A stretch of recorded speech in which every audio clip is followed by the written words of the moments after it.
Good morning, everybody. Allow me to start from the end.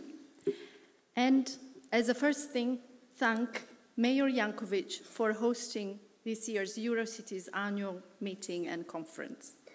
Zoran, thank you so much, really, to invite us to Ljubljana, the most beautiful city in the world, I'd say, and the loved one, that is, as it was said. I've been wanting to come here, you know that, for a long time and see all that you've done to transform your city into a real jewel of sustainability. I can still recall the day we met in Bristol, I don't know if you do, you and Tjasa, and I thought, what a great political duo, these two. I really want to go and see for myself the great job they are doing there. So, finally, here I am. And here we are, with the whole Eurocities family in 2017. 2017. I would like to say a word about 2017. For me, it is a special year. One that, for many reasons, I see as a door to the future. The first reason, a very personal one, so I'm sure you can guess, is that in 2017 my baby daughter was born.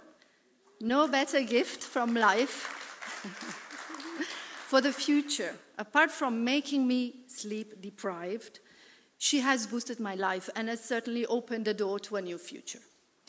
The second reason relates to the future of Europe. In 2017, Eurocities has actively contributed to the debates and reflections on this important issue. Our very first summit, many of you were there, on the future of Europe, took place this year, the very same week in which the Commission issued its own reflection papers. Good timing. There, if you remember, we said that Europe cannot have a bright future unless it learns to work effectively with cities and citizens. We said it loud, but we didn't stop there. We acted because we're a network of doers. And that is why we launched the campaign, Cities for Europe, Europe for Citizens, that we've just heard about from our president. So I sincerely hope that all Eurocities members will take part in it, be it in a big or small way. Just think of the extraordinary and inspiring image we would convey about Europe's future if we do that. The last but not least reason for considering 2017 as a door to the future concerns our own organization, Eurocities. This year, we have decided to kick off a new project and look at our horizon for the next coming 10 years as a network of cities, as the network of major cities in Europe that today is well acknowledged, established, strong. So why do we do it? Well, because the hallmark of successful organizations is that they never rest on their laurels. We wish to become even more influential and the place to be for the leaders of all Europe's major cities. We are a network that recognizes that the world out there is changing really fast. And if we want to be future fit, we must be able to react to and act upon these changes now. We have been exchanging with all of you about the rationale behind this exercise since last spring at the Cooperation Platform, for instance, and a letter from our president has been addressed to the entire membership about it. It's an exciting opportunity, I believe, for us all and for our organization, and I invite you to contribute fully. You are the best source and resource for assessing Eurocities' strengths and weaknesses and decide where we should go next. So we will look at the whats, the whys, the hows of Eurocities in the future, and we will work on many and diverse questions. What are the challenges of cities in the future? What are the trends that we must collectively be aware of and address as a network? Should we plan a common agenda with the EU? What support do cities need from Europe to face the many disruptions that are structurally settling in most of all of our urban areas?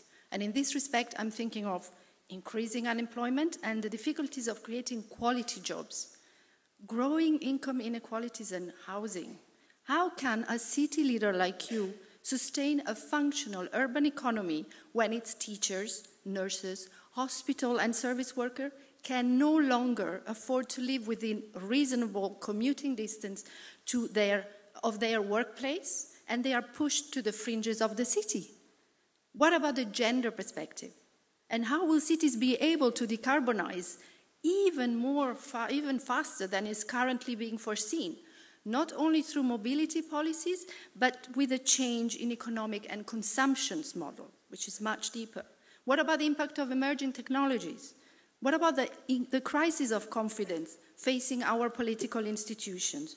How can cities and Eurocities become at the cutting edge of citizens' engagement? So these are just some of the questions that I believe are politically and technically, of course, key when approaching this work on Eurocities' future. So to conclude, listening to your expectations and making the most of your input, experience and imagination will be my favorite music for next year. Together, let's shape our future organization and reinforce both our style and substance. And to stay in the spirit of the theme of the conference, let's be circular. Let's recycle the things that work just fine and reinvent new ways forward. So dear all, I look forward to walking together through to the door of the future. And thank you to the Rubiana team and my team, of course, for a great job here. Kuala.